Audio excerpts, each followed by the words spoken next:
Baim Wong dan kakek Suhut bertemu, mereka saling memaafkan, anggap kejadian lalu hanya salah paham. YouTuber Baim Wong akhirnya bertemu dengan kakek Suhut dan menyampaikan maaf secara langsung. Keduanya berdamai. Hal itu disampaikan Edi Prasetyo selaku Ketua Umum Perkumpulan Anti Diskriminasi Indonesia.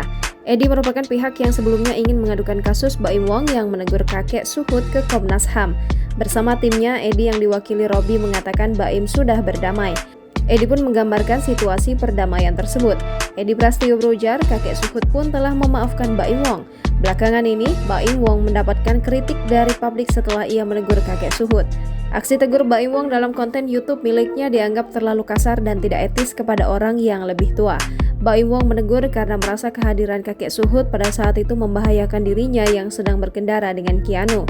Padahal dari pengakuan kakek Suhut, ia hanya menjajakan barang dagangannya yang berupa buku.